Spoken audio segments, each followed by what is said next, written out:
السلام عليكم. نواصل الكلام حول ما تكلمنا عن التي يتوفى عنها زوجها، وذكرنا هذا في عدة حلقات من هذا الرجوع إلى ذلك.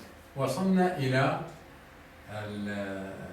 المرحلة التي تخرج فيها لاستئناف حياتها، فيجب أن هي تحتاج إلى زوج. فعندما وقلنا تزوج نفسها، من حقها أن تزوج نفسها في الحلقة السابقة، تكلمنا عن هذا في الحلقة السابقة.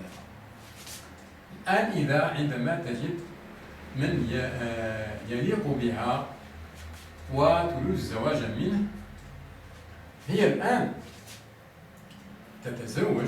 نتكلم عن التزوج، الزواج هذا من معروف. هنا ذكر تفعل في نفسها لا جناح فلا جناح عليكم فيما فعلنا في أنفسهن من معروف. المعروف هذا هو ما يعرفه القرآن، ما يعرفه وما يعرفه القرآن. ليس المعروف هو ما يدور في الشارع أو في الحياة كذا أو في العادات أو كذا، ليس هذا. المعروف هو الذي يعرفه القرآن، الذي يعرفه القرآن. الزواج طبقا للقرآن هو عنده شرطا أساسيا فيه. مثل هذه الحالة، هي الآن ولية نفسها، توفى زوجها، هي لا تبحث عن شخص ما ليكون وليها. هذا ليس له ولا شيء.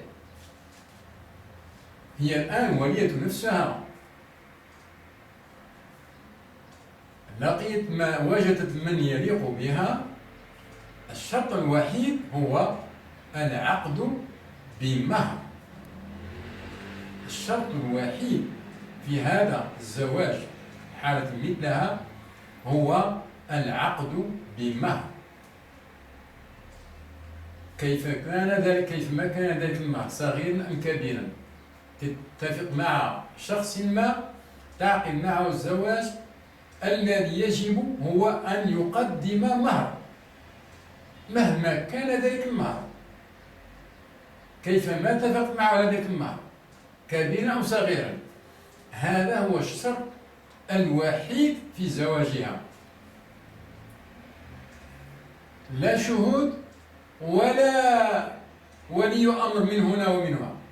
الشهود هذه ليس فيها شهود، وليس هناك ولي أمر، فقط المهر، العقد بالمهر. والسلام عليكم.